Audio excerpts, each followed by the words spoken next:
we move to ironing out the last bit of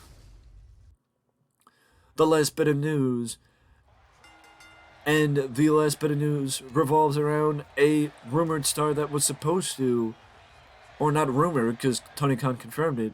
Will Osprey was supposed to be a part of Supercard of Honor. It is unclear of how Osprey was supposed to be a part of Supercard of Honor, but much like his removal from the Multiverse United card last night due to injury, Osprey was also removed from the Ring of Honor show for the same reason.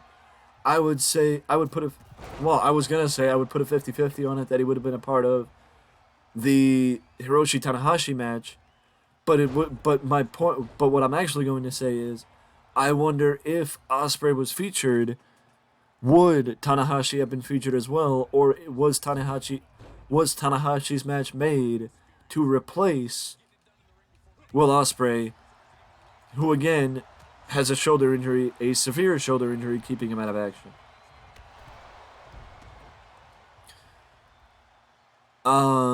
We now move over to the fact that, according to a report, I believe from Dave Meltzer, according to a report from Dave Meltzer, the current plan for Rey and Dominic is to not end at WrestleMania. The feud will not end at WrestleMania. Which I think either way, the feud could possibly not end at WrestleMania. With Dom winning or Rey winning, either way, it could possibly not end at WrestleMania. But I don't know if that means that maybe they take a break and go in separate ways. I don't know. I don't know what's gonna happen. But all we do know is, from according to Dave Meltzer, that rivalry will not end at WrestleMania. It will keep going.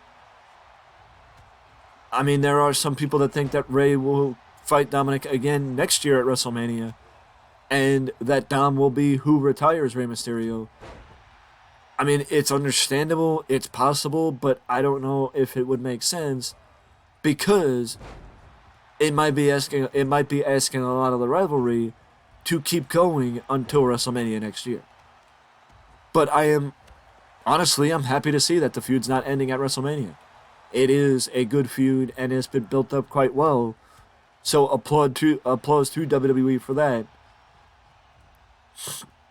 But to say that it could keep going until next year, I don't know if I don't know if there's enough legs to the feud, as you would say, to get to milk that much out of it until next year.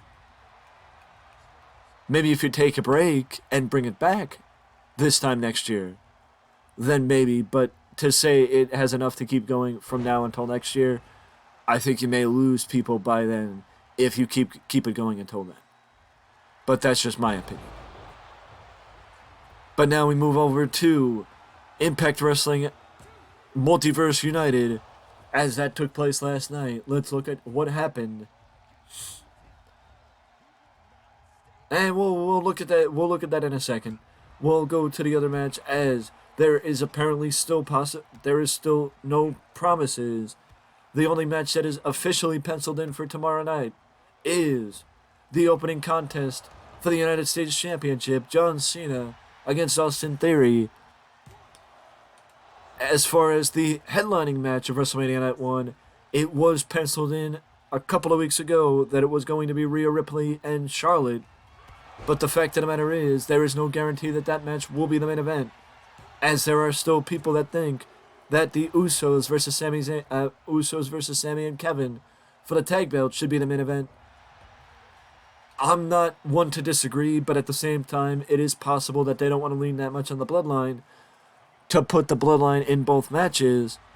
And I know that might be a cop-out or semantics, but the fact of the matter is, if the Bloodline is not going to be a thing after WrestleMania, they may not want to, lean on the Bloodline in that way, but also not putting the Bloodline in the main event could allow them to run some segments between the Usos' likely loss and Roman Reigns' match the next night. Also, I just want to mention that I know I have been critical of CM Punk news, but Dax Harwood did a live show. I'm assuming it was a live edition of his podcast, and he got a message from CM Punk,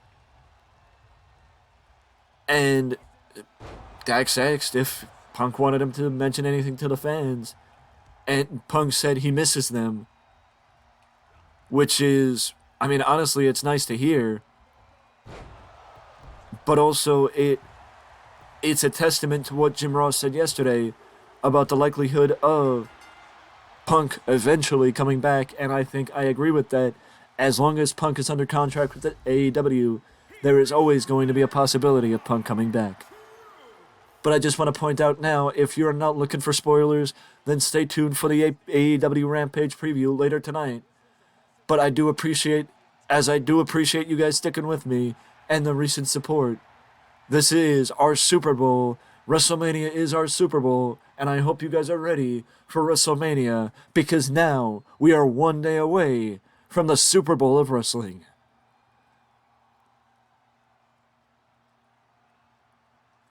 And I hope you stick around, because now it is. We break down what happened at Multiverse United last night with one thing in particular. I think it was a misprint on the website that I used for the preview, because Mickie James is nowhere to be found in the winner gets a knockout championship match at Rebellion, because that means that Mickie James was not medically cleared to compete. Even though the site that I looked at listed Mickie in the match, Masha Slamovich is listed in this match instead, and the winner gets it. That means that Deonna Purrazzo is going against Jordynne Grace at Impact Wrestling's next pay-per-view, Rebellion, on April 16th, and if Mickie James is not cleared by that event, then it will be for the Knockouts Championship either way, as Jordynne Grace would fight Deonna Purrazzo, but it could be a triple threat if Mickie James is medically cleared to compete.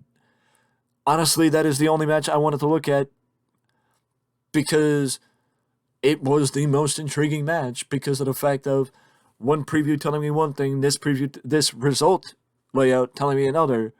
If you want to see the other results for the matches, Google is your friend, but also there's a reason why I just wanted to include that one, because of the preview and the misinterpretation yesterday. But with that being said, I will see you in the next video.